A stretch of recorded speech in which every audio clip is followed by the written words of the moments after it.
A forum on Turkey hosted by the Anatolian Heritage Federation was held in Canada's Parliament in early 2018. Alex Neve, the Secretary General of Amnesty International, pointed out that AI's rep in Turkey was in prison. He said that's never happened in Amnesty's history, but consider this comment by the UN High Commissioner for Human Rights, Zaid al-Hussein, quote, "The numbers are staggering. Nearly 160,000 people arrested during an 18-month state of emergency, 152,000 civil servants dismissed, many totally arbitrarily, teachers, judges, and lawyers dismissed or prosecuted, journalists arrested, media outlets shut down, and websites blocked. Turkish authorities reportedly detained some 100 women who were pregnant, now mothers, on the grounds that they were associates of their husbands, who were suspected of being connected to terrorist organizations. Some were detained with their children and others violently separated from their children. This is outrageous, cruel, and has nothing whatsoever to do with making Turkey safer." I might say that I happen to think that the UN High Commissioner Hussein, who's now left his post, is one of the best human rights high commissioners the UN has ever had.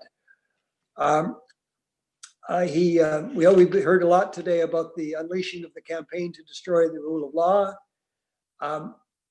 Fear of prosecution paralyzed the judiciary and academia. Those purged or branded as Gulenists were penalized repeatedly, shunned by employers and deprived of their passports. The judiciary lost its independence and became Erdogan's main weapon to pursue perceived opponents, as many of you have said today. Judges and prosecutors were held in prisons. Many were dismissed from their positions without fair process, their assets frozen. They cannot leave Turkey, and the association that independently represented them has been administratively disbanded. The Turkish High Judicial Council failed to serve as a guarantor of the independence of the judiciary in the face of other branches of the state. It became an extension of Erdogan's authority, promoting or allowing all abuses being made. Its suspension in December of 2016 by the European Network of the Council for the Judiciary illustrates the disappearance of the rule of law in Turkey. With a bare 51.3% of the vote in April 2017, the Yes campaign won Turkey's historic referendum on constitutional amendments. Ruling by emergency decree, Erdogan's government silenced independent media, restricted public debate, and jailed critical journalists and leaders of the pro-Kurdish opposition.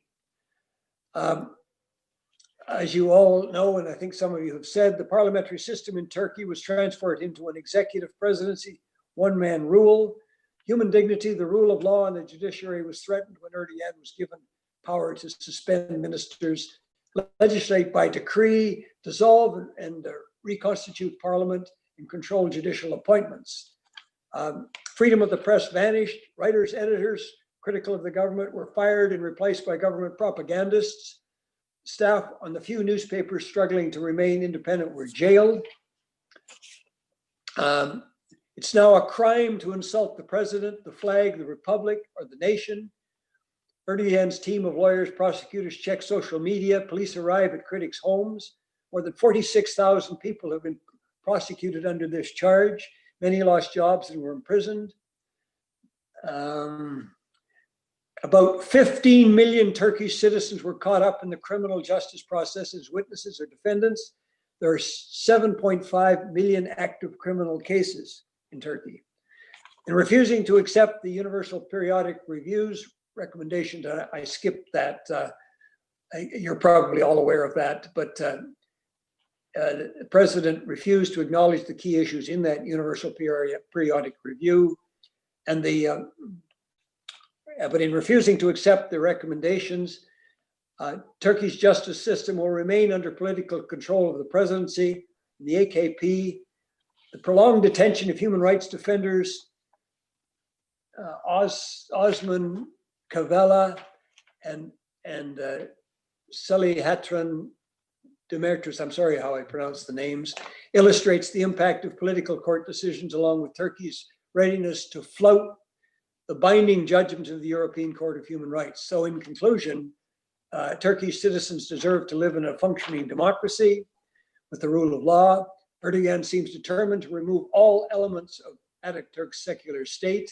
Turkey's global friends can only hope that he will accept the real lessons of the 2016 events instead of terming it a gift from God, and move back towards national reconciliation, democracy, and the rule of law.